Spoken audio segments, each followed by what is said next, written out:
Hello, my name is Illion Maybe and I'm a heretic. I know what you're thinking, bad things happen to heretics, but that was the bad old days. These days, it's all cool. In fact, I encourage you to practice your own heresy. Heresy now be the cry of this story. This is a story about Smurfs. Keep telling yourself that when things start getting strange, and if anybody asks you what this story was about, just tell them it's a story about Smurfs. Because if you tell them what it's really about, if you try and explain it, you'll get funny looks. You'll get the old raised eyebrow, the inquisitive look. The Inquisition is alive and well in the minds of the skeptics and the unbelievers. Now, it's a very original story. It's not like any other story you've ever heard before.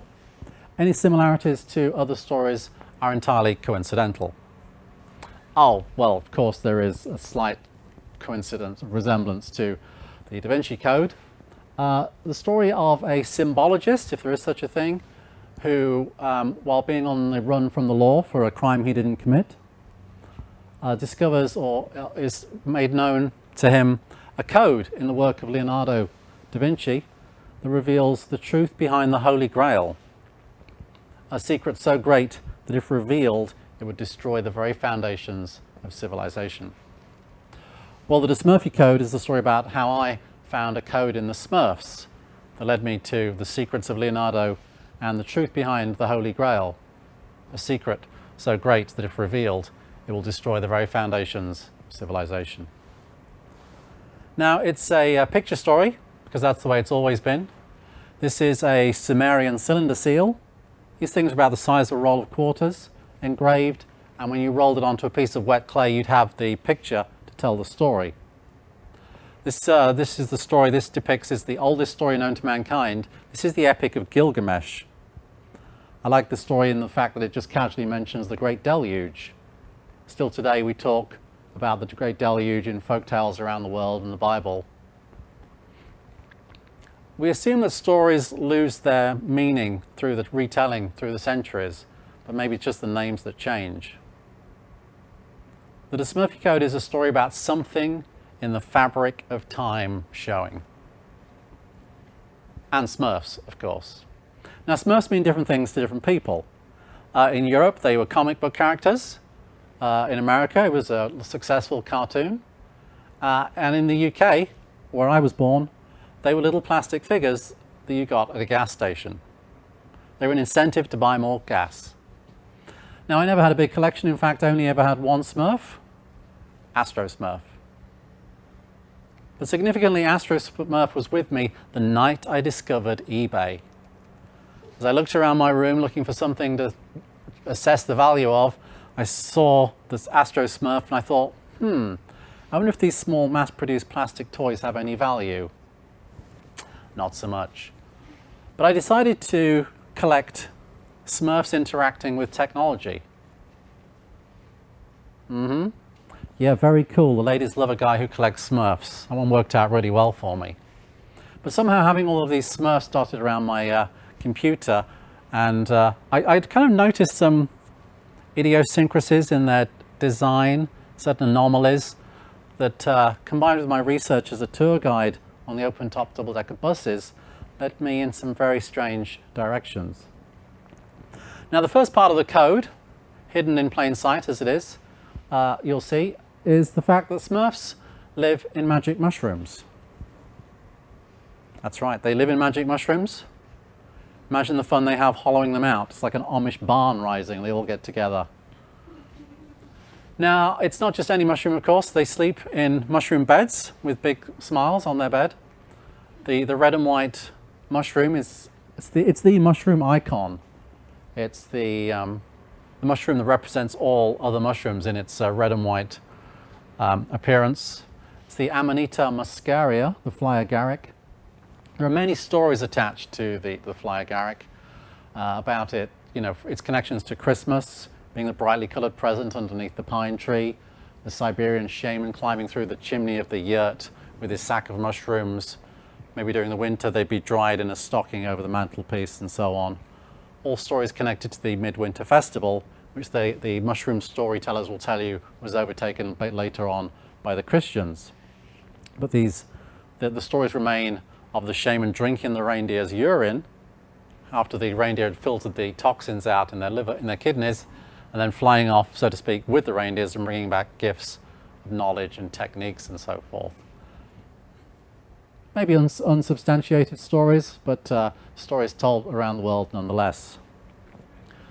Now, my favorite story connected to the mushroom relates to this 13th century mural, fresco from France, and it shows Adam and Eve standing next to the tree of knowledge of good and evil in the Garden of Eden, and you see the serpent wrapped around the tree, and you're struck by the similarity between the tree and the Amanita muscaria mushroom.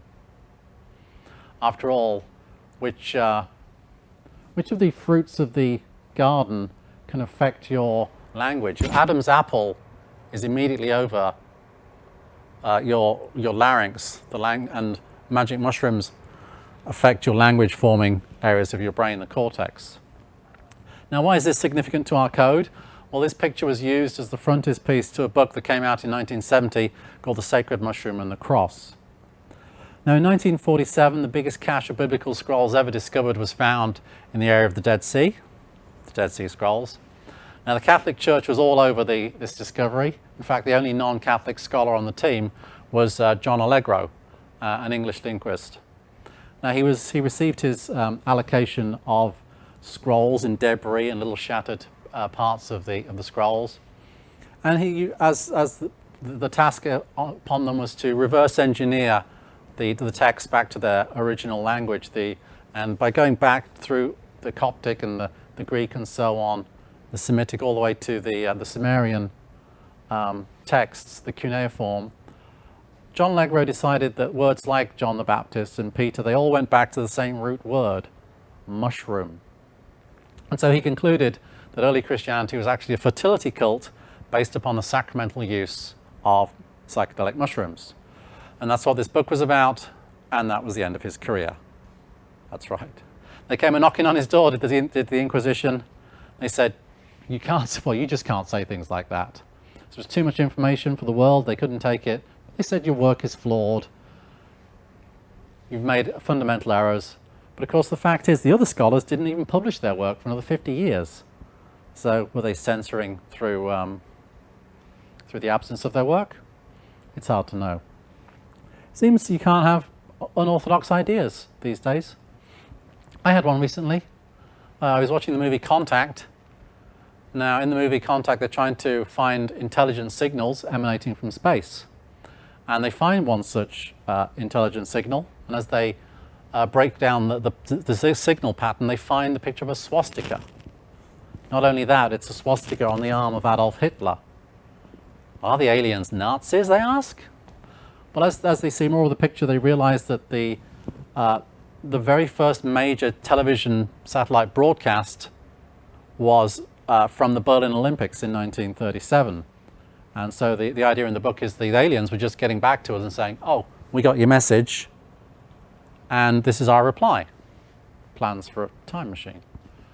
Well, that was the first major television broadcast. Well, what was the first television broadcast? It was actually the simple cardboard cutout of a face sent in 1926 from New York to London.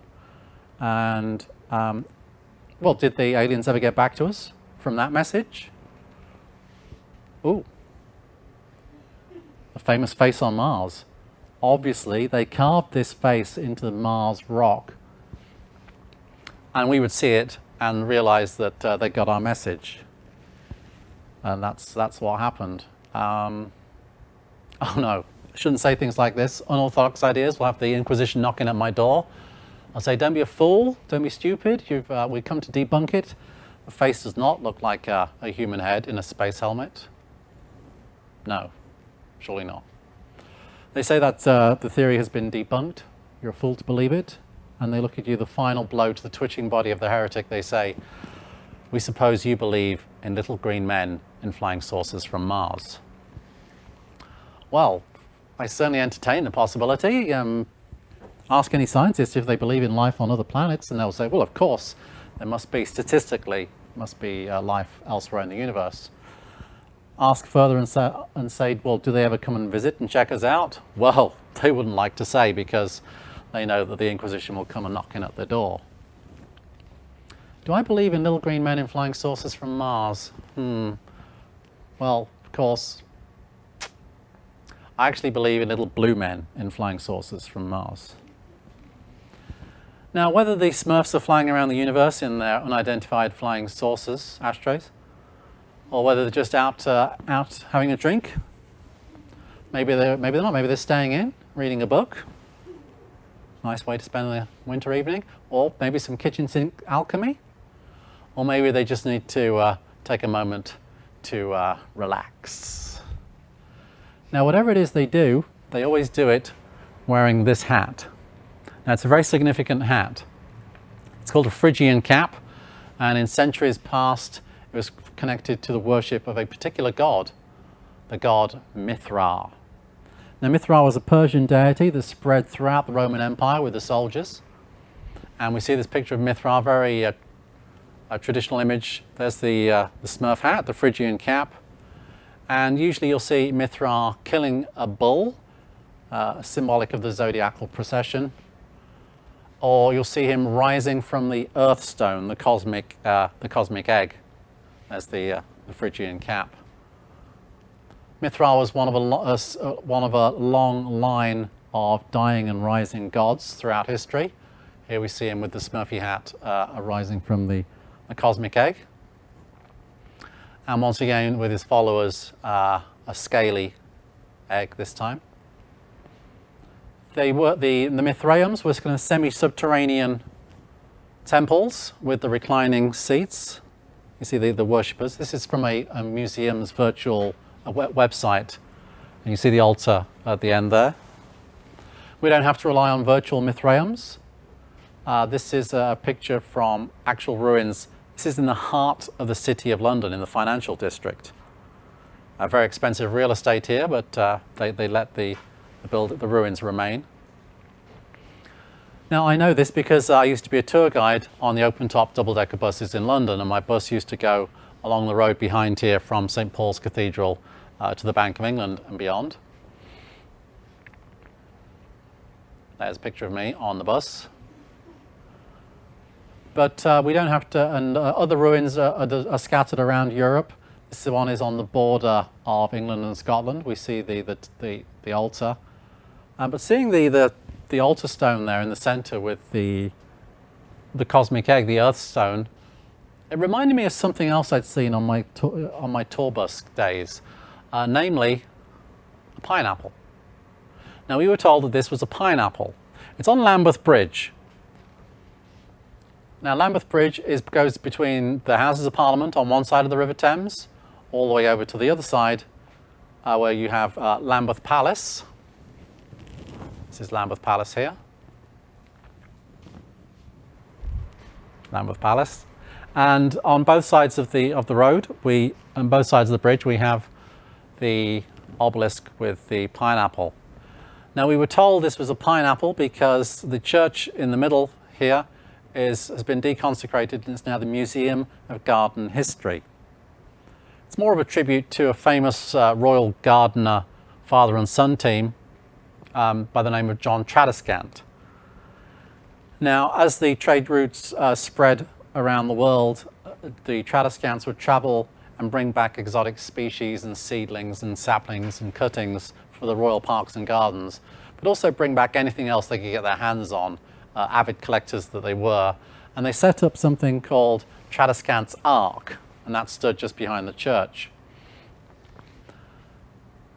And now John Tradescant was said to have introduced the pineapple to Britain, and hence the pineapples on the bridge by his museum. So I went to the museum, I flicked through his biography, and I noticed that he didn't introduce the pineapple to Britain. It had already been done. Other gardeners had hotboxed the seeds and successfully grown them. So I was surprised that he was associated with this legend. It did, however, list some of the artifacts in this collection. This was, if you like, the world's first museum. When he died, it was given to Isaac Ashmole and became the Ashmolean Museum in Oxford. One of the items listed, though, caught my attention. It said, "A piece of stone from the Temple of Apollo." Now, I'm no historian or art historian, but I do know how to use Google. And when you type a piece of stone from the Temple of Apollo into Google, you get taken to Delphi in Greece. Now, the oracle temples dotted around the Mediterranean, this is probably the most famous, the second most visited attraction in Greece after the Acropolis in Athens. And in its day, it was a huge ceremonial pilgrimage site. We see this in this artist's rendition, the large amphitheatre, the temple, and the large statue of Apollo. This was the oracle temples where people went to receive answers to their questions. The oracle would speak. We still have this word today. The oracle originally was a stone, and we see on the coins found on the site, we see Apollo sitting on the oracle stone, sometimes with circles, this time with crisscrosses. And we can see that on this coin, the primacy of the stone to the temple. Also, the carvings on the site show the temple and the worshippers. And here is the oracle stone, also known as an omphalos stone. Omphalos means navel. There are no omphalos stones in existence, but in the museum in Delphi there is a replica. It looks a little bit like a pineapple, I decided, so I thought, well, maybe that's why the pineapple is on the bridge next to the church. Which is, maybe that's true. But it's certainly taken us away from the Smurfs. That's the first two parts of the code that I found. Is there anything else about the Smurfs that leads one to suspect alternate understandings of them? What's going on with this hand gesture? Why do the Smurfs seem to be randomly making this odd hand gesture? What's that about? Is this a random gesture, or is there more to this than meets the eye? Maybe. I'm not sure. You see, I have a condition. It's called Smurfanoia. Self-diagnosed, but I see things in Smurfs, and I'm not entirely sure they're there. But you see them too, right? So this hand gesture takes us right to Leonardo.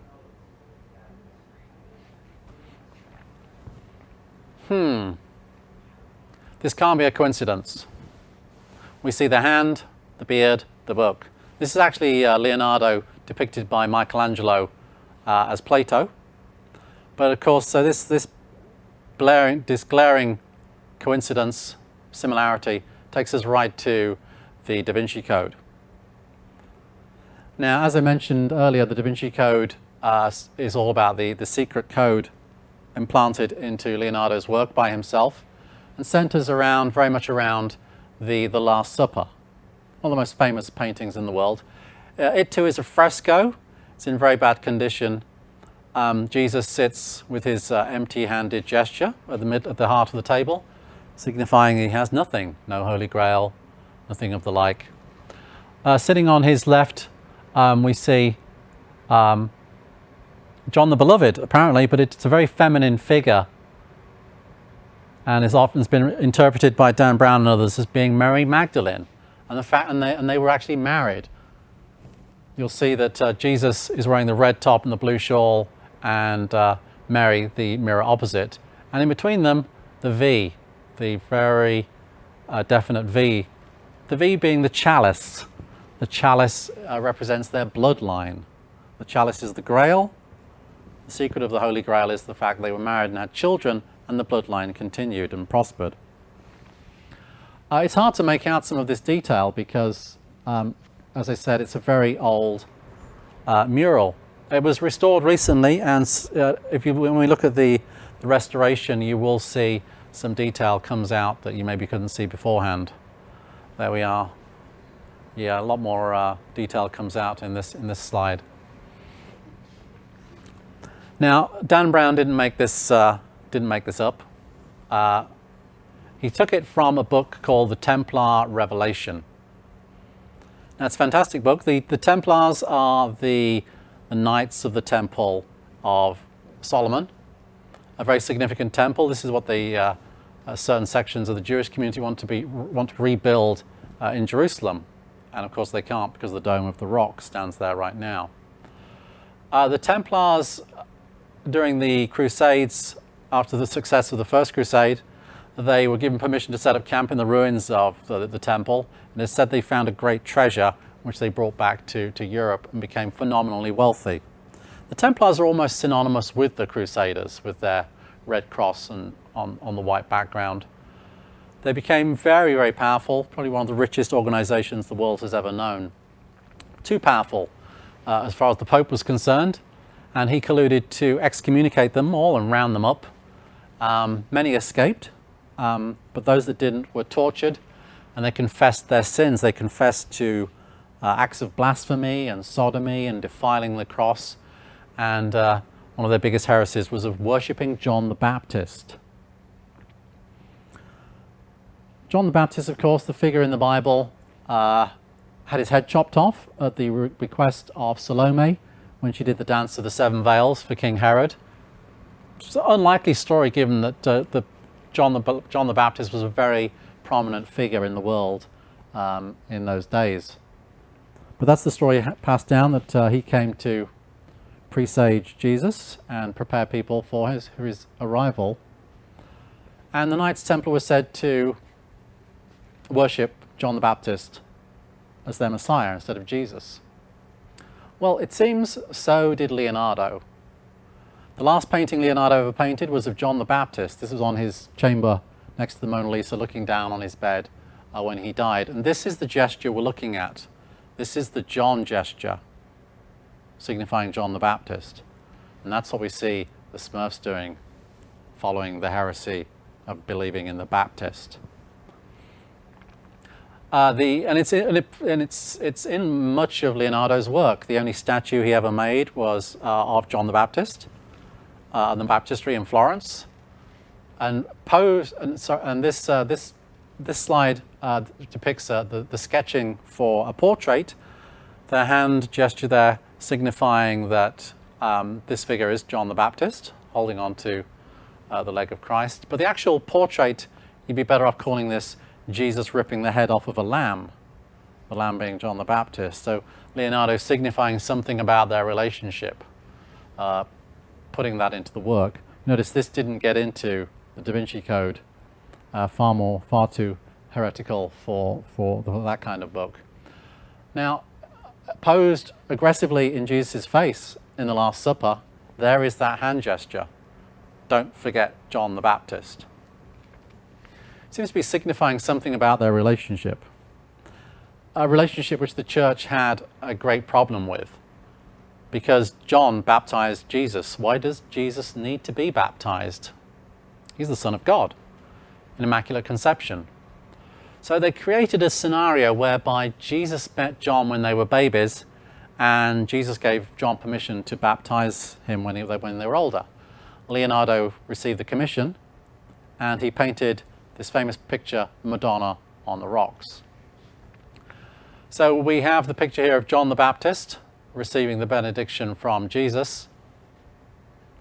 But the story as told in this portrait only makes sense if we have John sitting next to Mary, who is Jesus' mum. So let's just switch them round to make more logical sense. And let's put Jesus next to Mary. And now we see that it's actually John the Baptist who is blessing Jesus. Now above John's head, there's the John gesture. But what could go in this gap here? Well, the severed head of John the Baptist, of course. This strange gesture that Mary makes. The severed head of John the Baptist pointing at Jesus. You killed John the Baptist, it seems to be saying, and took over his ministry. A very subtle code, but then maybe not so. Notice the hand-shaped rock in the background, caressing the vulva, maybe. Madonna on the rocks. Well, here's a fine pair of cojones going right to the tip of this very glans-shaped rock here. Mary a virgin, Leonardo didn't seem to think so. So why did all the art historians throughout the centuries miss all of this? Well, it's easy to hide things in plain sight. The authors of the Templar Revelation came from a different angle. They'd been looking at the Shroud of Turin. Now, this famous iconic artifact said to be the shroud that covered Jesus after he was crucified, and his image was burnt into the cloth. Well, it's a nice story because you can only see the image that we kind of recognize as being on the shroud in photographic negative. To view the shroud up close, you can make out barely any detail. But there are some strange things about the image. The hair doesn't fall back, if it was indeed a supine body. In the late 80s, the cloth was carbon dated to more around the 14th or 15th century, so they considered it to be a medieval fake. But the people, the authors of the book, thought, well, maybe if the detail only comes out in photographic negative, maybe it's a photograph. In fact, what they concluded was that this is the world's first photograph made by and of Leonardo. Using the bright Italian sunshine and a pinhole camera and photosensitive chemicals that any Renaissance artist would have available in their studios, he created this image. Notice he left a gap between the neck, between the head and the body, to signify that the head, the severed head of John the Baptist, is above the crucified body, Jesus. That conclusive piece of proof, they say there's a kind of a white circular area just around the tip of the nose, because more light comes through the center of the lens, and you get that effect. So, when we take a look at our code, just to summarize, and incidentally, Smurfs being small plastic mass-produced items, they are connected to a mold, and they are connected to the mold by this circle at the tip of their nose. There's my Smurfanoia coming out again. So let's just recap the code that I've discovered. The mushroom here takes us back to the origins of religion, if you will. The wearing of the hat takes us to the series of dying and rising gods like Mithra, who came forth from the cosmic egg. And the hand gesture takes us into the territory of the act of baptism, after which you were changed forever, and the heresy of John the Baptist. Now, can I use the code, like they did in the Da Vinci Code, to discover the truth behind the Holy Grail and find it, which it's a cup, right? Remember from the Indiana Jones movie? Well, maybe it's not a cup. In fact, when you start looking at images of the Holy Grail throughout history, you'll see a cup, but often within that cup is this bright, shining object. This is an illuminated manuscript from the 12th century. Jesus in the Garden of Gethsemane with the illuminated cup in the background. This one pulled straight from a tabloid newspaper. They were curious as to why Jesus and Moses were sitting next to a spy satellite. But for our purposes, underneath we see the Holy Grail, and once again there's a brightly illuminated object inside the cup base holder. Now, another connection with the Grail as well as the golden cup are angels. Here we see the angels bestowing the Grail on the knight. We see that here again, the Grail being passed to the knights by the angels. Of course, knights looking for the Holy Grail takes us to the Knights of the Round Table. And again, this ancient portrait shows the Holy Grail floating in the middle of the Round Table, rays emanating from the object within. And once again, we see the two angels, the cherubs, on either side. Now, this connection with the Grail and the cherubs comes from the connection between the Grail and the Ark of the Covenant. Remember the Ark of the Covenant from Indiana Jones? Oh no, hold on, that's Han Solo and the Ark of the Covenant. Here we are, yeah. You remember this from Indiana Jones, the first movie. Now, it does look pretty much like the Ark of the Covenant as it's described in certain detail in the Bible. A very unusual artifact. It could be taken into war to destroy your enemies, but probably kill a lot of your soldiers too. Floated above the ground. Was essentially stored in the Holy of Holies in the temple. Other images will show again this connection between the Ark of the Covenant and the Grail. They've decided here now that it's the cup with the stone in is a incense censer. And again, we see that in more ancient portraiture. Here's the procession with the Ark of the Covenant and also the Grail. But then, oh, that's not an incense censer. That's the stone we've been looking at. So, this is the Holy Grail.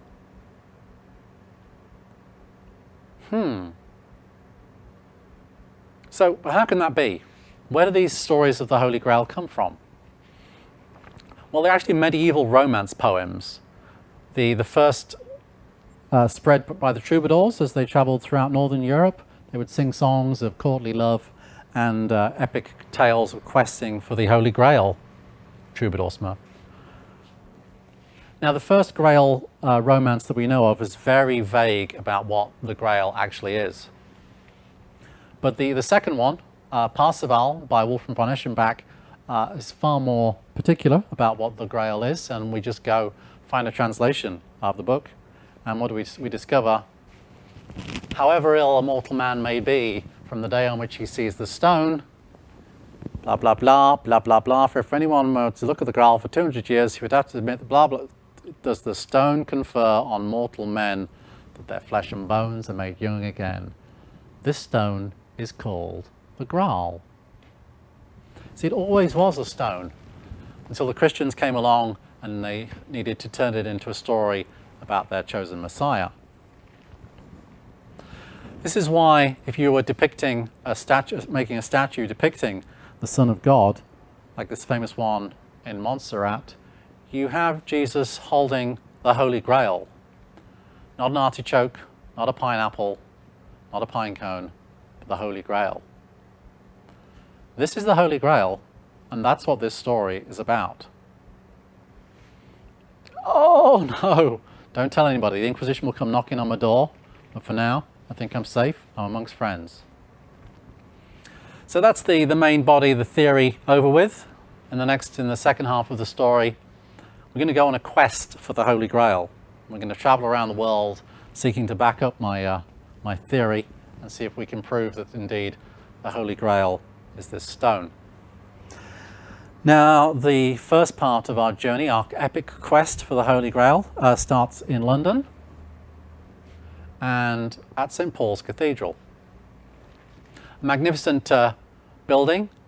It was built after the Great Fire of London, destroyed so much of the ancient city in 1666.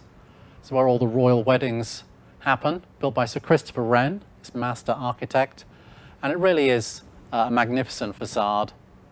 The dome, and on top of the dome is a gold cross, a real symbol for Londoners during the Second World War. This building remained virtually undamaged during the dark days of the bombings.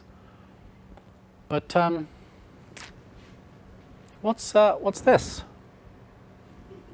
And what's that? Right on the front of St. Paul's Cathedral, the main cathedral in Britain. Well, noticeable by its absence in books about St. Paul's, the best picture I found was this. But so I went to the cathedral. I said, "Why is there a pineapple?" I said, what's on the front of the cathedral?" They said, "It's a pineapple." I said, "Why are there pineapples on the front of St. Paul's Cathedral?" They said, "It's a symbol of welcome." I said, "Well, call me old-fashioned, but what makes a pineapple of the spiky leaves on the top?" They said, "Move along now, please. There's people waiting to get in behind you." So, but fortunately, you can climb up to this balcony, which I did, and I took a picture myself. And oh look, there's our stone, our Grail stone, right on the front of St. Paul's Cathedral. Now, as I mentioned, this cathedral was built after the Great Fire. The original St. Paul's Cathedral burnt down, even though it's on top of a hill and built of stone, because it was covered in scaffolding. Christopher Wren was renovating the previous St. Paul's Cathedral, and I found the plans to the original St. Paul's Cathedral. Or rather, they found me. It's been the nature of this story. And here's what was planned by Christopher Wren for the original St. Paul's Cathedral. On the very top, it says he planned to put on a peculiar open metalwork spire that's been criticized as an architectural pineapple. A huge open metalwork spire that looked like a pineapple. That was going to be on top of the main church. Now, interesting times around here. In 1660, Christopher Wren helped establish the Royal Society. The Royal Society then, back then, and still to a certain degree now, is the main body behind science, encouraging people to examine the natural laws of the planet and beyond. Following up after Christopher Wren was Isaac Newton, soon after he published his theories on the laws of gravity. So not a crazy bunch of people. These were the finest minds of their generation that chose to put this on top of the cathedral. Now, interestingly, in 1660, curiously in British history, there was no monarchy. For 10 years, there had been no monarchy. There had been a civil war, and the parliamentarians had defeated the monarchists. So for 10 years, there was no monarchy. So maybe the royal treasure houses were opened up, and they found this strange object within. And it was given to the brightest minds of their generation to take a look at. And they were so impressed, they decided to put it on top of the cathedral. Maybe. So that's the first part of our quest over. The next stop, just over the English Channel, to Paris, to the Sacré-Cœur, nestled on top of a hill in the north of Paris. It's a beautiful building, both at day and night. So I took the Eurostar over and went to visit the Sacré-Cœur. And as I came around the corner, I saw the statues of the knights. Knights, the keepers of the Holy Grail. Show me the Grail stone. And looking up, you'll see these strange little stones on these side domes. A bit closer up, and we can see there they are. There's the Grail stones, sometimes with the circles, you'll see, and sometimes with a crisscross. So, interestingly, for the Sacré-Cœur, the Delphic temples we looked at earlier, the oracle sites, they're actually sacked by the Visigoths, who then took all those treasures down to the south of France. And it was the aristocratic families in the south of France that supplied the money for the building of the Sacré-Cœur. So presumably they had access to, or had seen, or knew of these strange objects. So that's London and Paris visited. Next stop, Rome. Set the controls for the heart of the Catholic Church, and let's go see what we can find. So on the first leg of the journey from Oregon to Chicago, the airplane showed a movie, and the movie was Ocean's 12. And if you recall, in Ocean's 12, they're trying to steal a Fabergé egg given to the Tsar for his coronation. Does look somewhat like the stone, the Grail stone, with its crisscross circular pattern, the cosmic egg. I thought, well, maybe the Russians have seen one, but I wasn't going to get carried away with my Smurfinoid delusions. Thought, but it is a good omen. Thought nothing more of it. Getting on the second leg of the journey from Chicago to London, the next movie came on, National Treasure, in which they're trying to find the lost treasure of the Knights Templar. So am I! So am I! This is a good omen, I thought. Not getting carried away, but that's two good omens. So I arrive in Rome and go to my little pension, a little split-level room with a mezzanine bed and a stairwell down the side of the wall, a metal railing, and at the end of the metal railing there was a Grail stone. Interesting. Well, that's three good omens. Wasn't going to get carried away. Three omens. I guess I knew I was going to find the mother of all pine stones in the heart of the Vatican City. And, well, guess what? I did. This is the La Piña, the pine cone. Here's our two birds either side. It's a huge statue. Now this, just to give you some perspective, here we're looking down at St. Peter's. Don't forget that the Vatican City is just 1 square mile. You're seeing most of the city in this one shot, this one frame. The La Piña is probably just down in one of these courtyards. This huge public arena, St. Peter's Square. And of course in the middle is the obelisk. Now the obelisk has been there for a couple of 100 years, a long time in some places, but not in Europe. So what stood outside St. Peter's before the obelisk? Well, what stood outside St. Peter's before the obelisk was St. Peter's fountain. And you may not be surprised to see that it looks like the pine cone. And that's why the statue is there. It's a replica or the remains of this fountain. Even in more recent years, when they built a ceremonial route into St. Peter's on the entranceways, they repeated the pine cone. It's an odd, certainly an anomalous image for Catholicism to display so prominently. The church has no connections with animism and nature worship, this seed-bound symbol of fertility.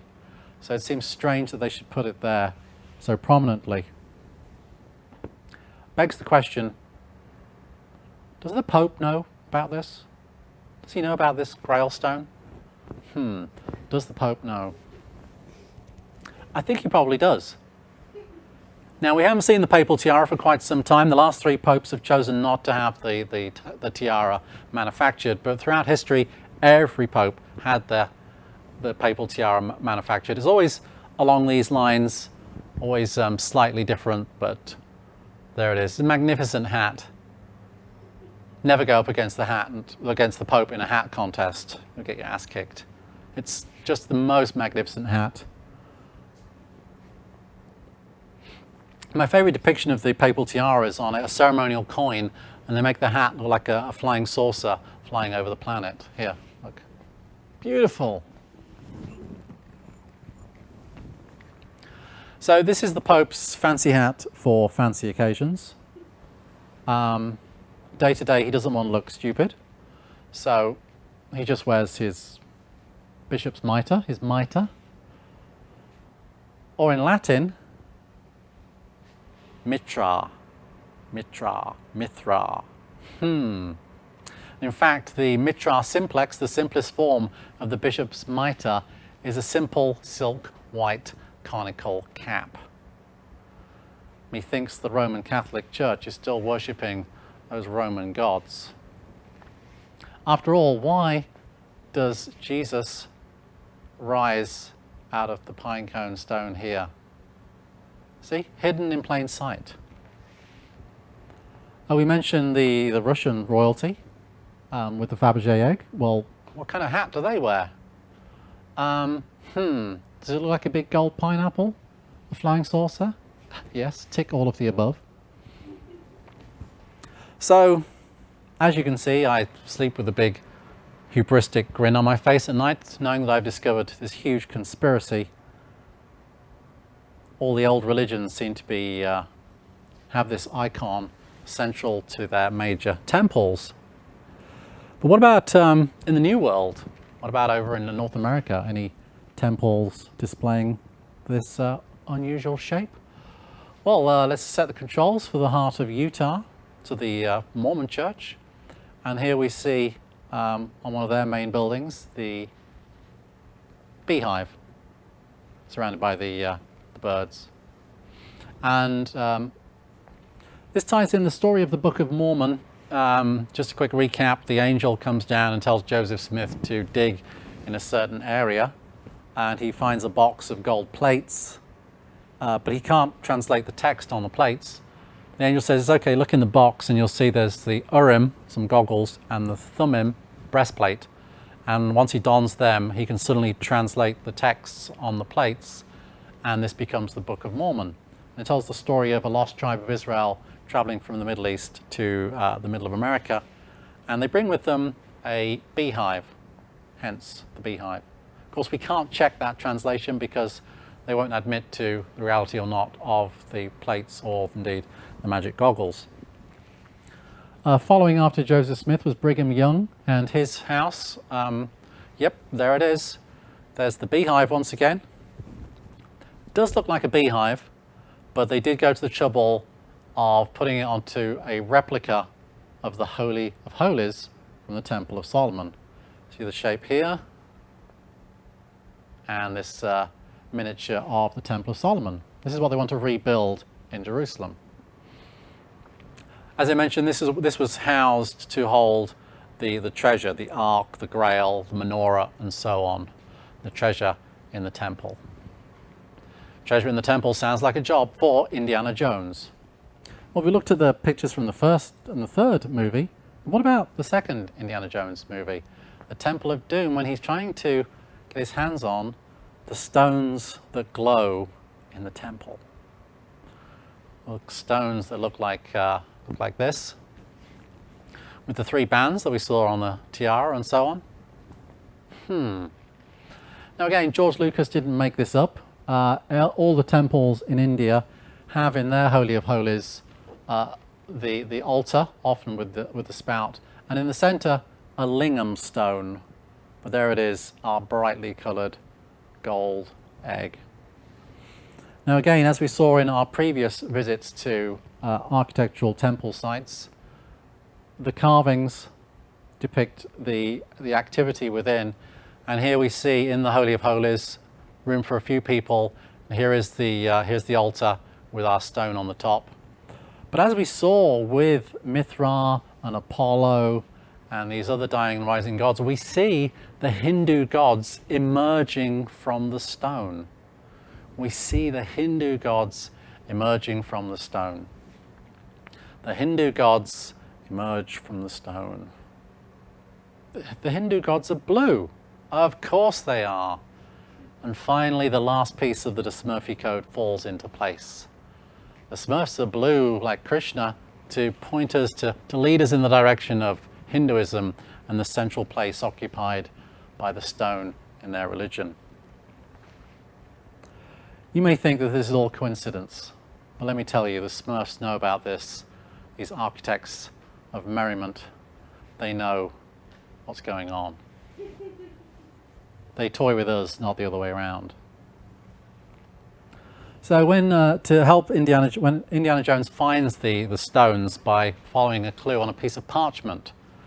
Now the parchment shows the blue god in the white hat, Smurfanoid, anyone? Giving the stones to humanity. Now the stones sit on the altar with the spout, the glowing stone, and then the gods appear from the stone in the center of the altar. The glowing stone, well, you'd call that a lamp, wouldn't you? The lamp. Yeah. Aladdin's lamp.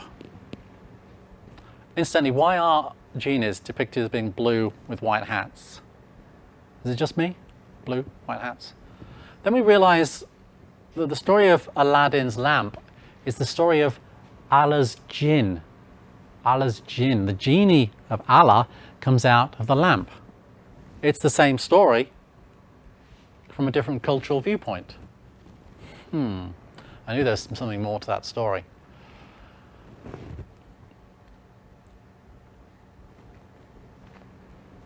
So, according to the code, we find ourselves looking at the Holy of Holies of these temples around the world, and we see the gods, the images of the gods emerging from the stone. Did they imagine it? Did they have great imaginations back then? I'm a modern 21st century kind of guy with my gadgets and technology, and I can only assume, looking back through my cultural lens, that, well, this stone is quite obviously, I'm sure you'll agree, a holographic communication device. Help us, Obi-Wan Kenobi, you're our only hope. That's right, a holographic communication device. Let's not forget this is called an omphalos stone because your navel attaches you to your creator. Not R2-D2, but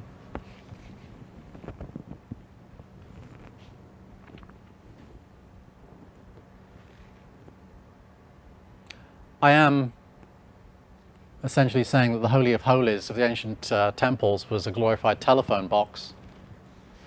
But interestingly, the classic red telephone box was based upon the tomb of a very prominent mason called Sir John Soane.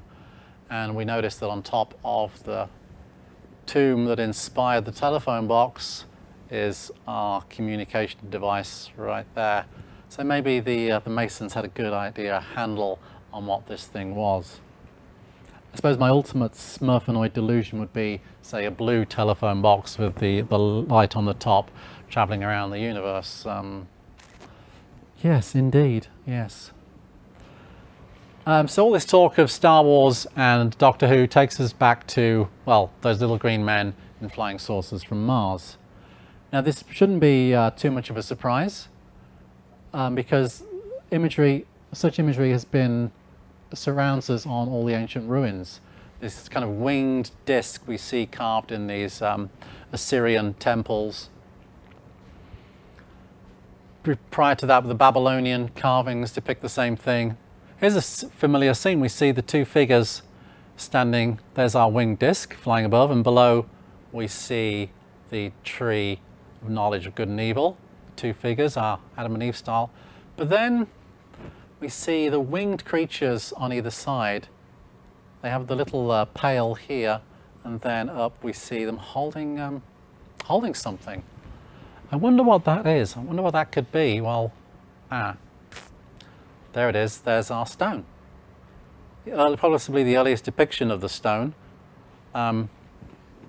These genies, as they are labelled in the museum, are holding something called a Miluli stone, which translates as purifier or sprinkler.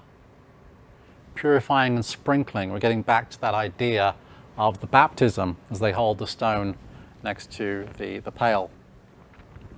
Not just a washing and anointing. After baptism with the stone, you were changed forever.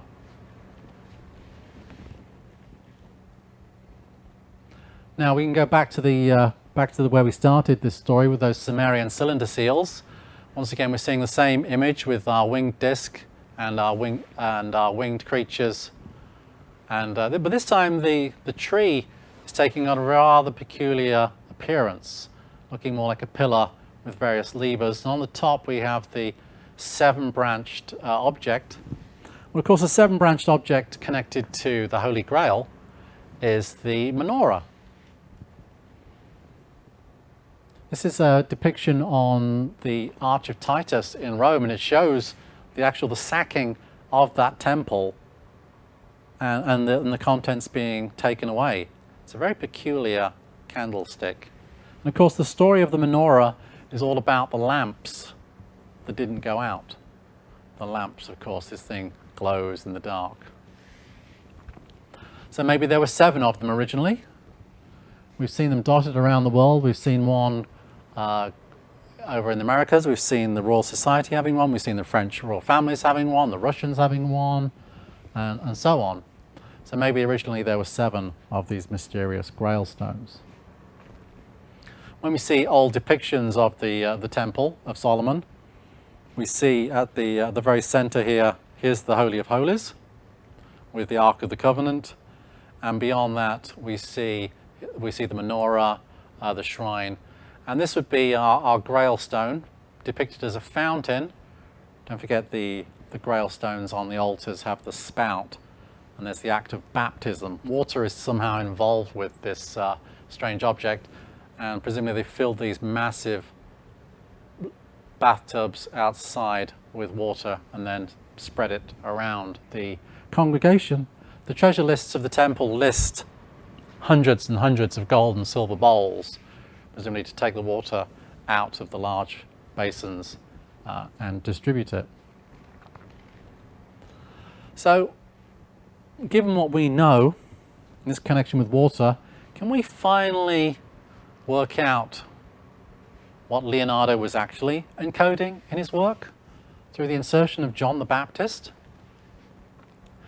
Well, a fairly rare picture by Leonardo shows, and it was started by Leonardo but not finished by him. It was in one of the last projects he was involved with before he died. And it depicts John the Baptist. Here is our gesture, our hand gesture. But later on it was changed to depict Dionysus or Bacchus. We see with the grapevines and the animal skins wrapped around him. But he seems to be saying, if you seek the answer to John the Baptist, look on the end of Dionysus's staff.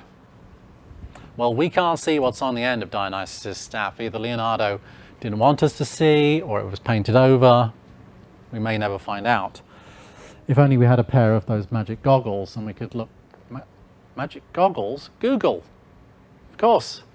I know how to use Google. I just type in Bacchus or Dionysus, and well, I'll soon find out what was on the end of Dionysus's staff.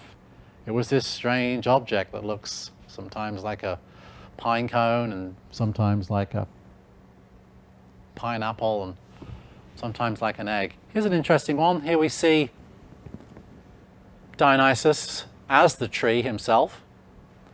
Here's the cosmic egg with the water coming out of it, being collected in the urns and being distributed with the ladle out of the urns. Here are the winged figures on either side, and they hold the Dionysian staff with the grail stone on the end. And we suddenly realize we're seeing this image all around the world, wherever we go, whether it's back to those Babylonian inscriptions. In the Hindu texts, we see images like this of Krishna in the garden with our winged creature holding the stone. I'm not interpreting ancient texts, I'm just looking at carvings on the walls of the temples. And we suddenly realize this is the oldest story known to mankind. This is the one story that must survive the ages. And so it's carved into the walls, something in the fabric of time showing through. The oldest story still being told today. So, what is this story about? What is this stone? Is it, as I suggested, some kind of strange device to baptize people, to cleanse them, to wipe their hard drive, to reprogram them? Maybe it's a holographic communication device. How do you communicate to all of your people at the same time? Well, you have the stone in the altars around the world, and then the high priests and priestesses hear the message and tell it to the people. Or maybe let's go even one step further. Let's say it's an actual stargate. See, one person here holds the stone, one person holds the altar, while the god actually physically emerges from the stone. Maybe it's all three. Any sufficiently advanced technology appears as magic. Take a regular telephone these days. It's a MP3 music player. It connects to the internet. It's a camera. It's a communication device. You can hold it up to music. It'll tell you the tracks playing. It sounds like a lightsaber. There's nothing your device can't do anymore. Show that to people just from the 1970s and they would have no idea what it was. But this thing, whatever it was at the center of the world's temples and religions. And yet, as the decades became centuries, became millennia, it was forgotten what this object was. And yet it remained central to the worship. It's kind of like a cargo cult, really. If you recall, the cargo cults, the concept was found during the Second World War, mainly in the Pacific Islands, where the Marines would have supplies parachuted into the islands. And occasionally the natives would get hold of one of these parachuted pallets full of supplies and metal goods and tobacco and alcohol and so forth. And they thought this was a gift from the gods. Of course, when all the war was over and the soldiers left, then the gods no longer dropped their supplies. So what the natives did was they tried to recreate the conditions they'd seen to make it work. So they cut landing strips into the jungle. They made aeroplanes out of wicker and basket work, and then cut the runways, lit them with torches. They made conning towers, they made headphones out of coconuts, and they ran the airplanes through to try and make the gods come back. That's what I feel is kind of going on with the religions and this object. It was like the spacemen came down and